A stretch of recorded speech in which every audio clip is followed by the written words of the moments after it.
Welcome, Mojo Players! Today we're showcasing our picks for the 10 villains we want in Marvel's Spider-Man 2.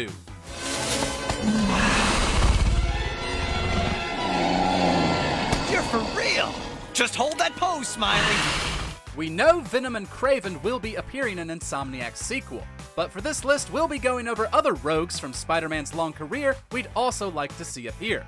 We won't be including any villains from the first game, unless the character appeared without their supervillain alter ego. Which baddie do you hope to see in the sequel? Share your thoughts in the comments below. Before we begin, we publish new content all week long, so be sure to subscribe and ring the bell to get notified about our latest videos. Beetle. There have been a few villains to take up the Beetle mantle in the comics, the most well-known being the original Abner Jenkins. However, if we had to choose which incarnation we'd like to see appear, we'd go with the most recent, Janice Lincoln. It makes the most sense from a storytelling perspective. In the comics, Janice is the daughter of Tombstone, who appeared in the first game as a boss. We'd expect Janice wouldn't take too kindly to Spidey imprisoning her father. Regardless of which version Insomniac could go with, Beetle would definitely fill a minor boss role, similar to Tombstone or Shocker. Beetle relies on tech, not powers, so there's a lot of breathing room for this type of fight. Jackal. Miles Warren was once a respected professor and scientist, which made him a highly intelligent foe when he turned to villainy.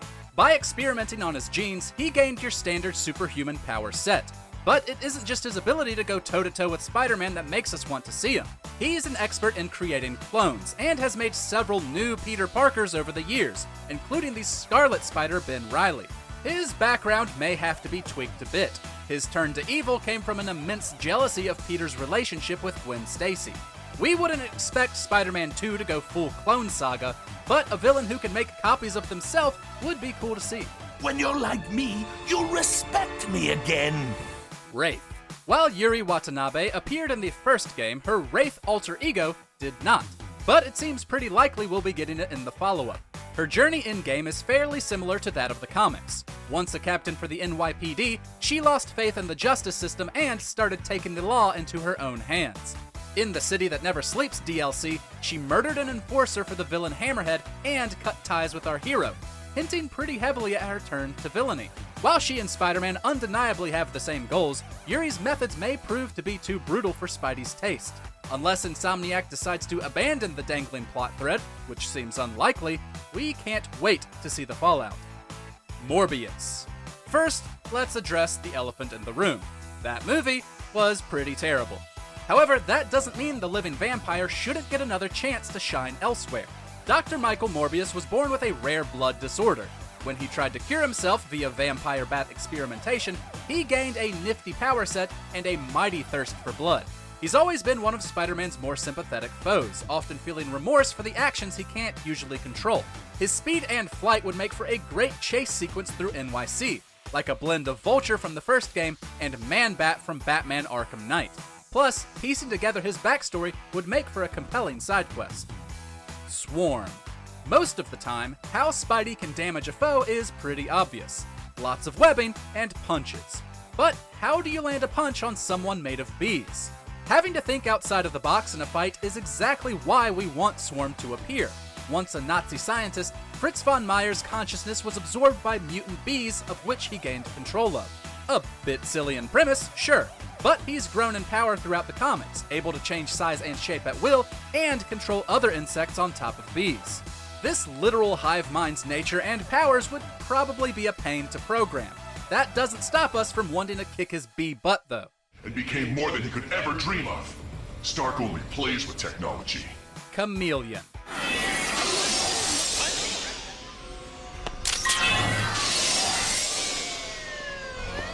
There are a multitude of reasons we'd like to see this adversary appear in Spider-Man 2. There's the legacy reason. Chameleon is the oldest recurring Spider-Man villain, having debuted in the first issue of his first run. Then, there are his powers. Chameleon, as is befitting of the name, can change his face to look like anyone he wants, so you would never know when or where he would strike. Finally, Chameleon would just fit with the story. One of the two villains we know Spidey will be facing is Kraven the Hunter, and it just so happens that Chameleon is his half-brother. If Kraven needs a spy to get close to Spider-Man, Chameleon seems the most logical option. He can transform himself into a carbon copy of any person whose image he can grab with this. I first heard of him in Istanbul when he blew up an embassy. Sandman.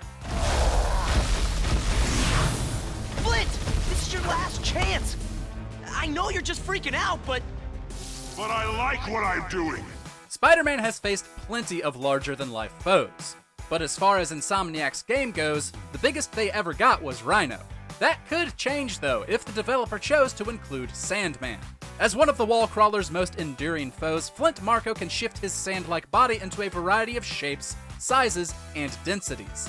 We have no doubt a boss fight against him would cause mass panic and destruction to NYC, making for an excellent set piece. His ability to change size and power would offer a great challenge too. Sandman can hit pretty hard. On top of that, Sandman is a founding member of the Sinister Six. Since he wasn't in the first game, we think that should be rectified. Lizard. Sometimes, we just want to fight a big mutated monster, and the Lizard fits that bill. We're sure a fight against Dr. Kurt Connors would be filled with lots of claw strikes, tail swipes, and gnarly bites. However, comic runs and adaptations show that he's a sympathetic character, not able to control or fully get rid of his reptilian alter ego. Considering how great the story has been so far, we have faith Insomniac would handle that arc well. Additionally, Dr. Connors appeared in a mid-credits scene of Miles Morales, shown to be working for Norman Osborn. It seems likely he'll appear in the upcoming sequel. We just hope his tragic transformation accompanies him. Oh boy.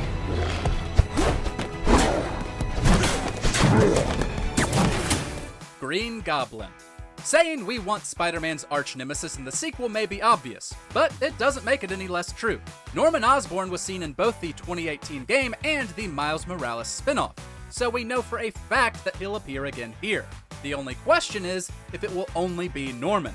With his son infected by the Venom symbiote, we could see Insomniac holding off on Green Goblin until a potential Spider-Man 3.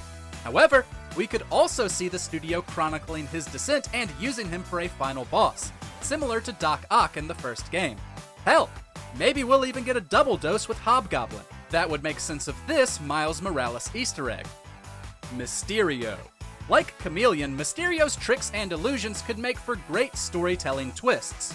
Insomniac could come up with several clever ways to pull the rug out from under us at any given moment.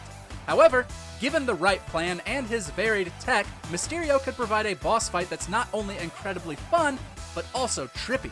Being one of Spidey's biggest bads, he's made many appearances in video games before, though he hasn't played a pivotal role in a story since 2010's Shattered Dimensions.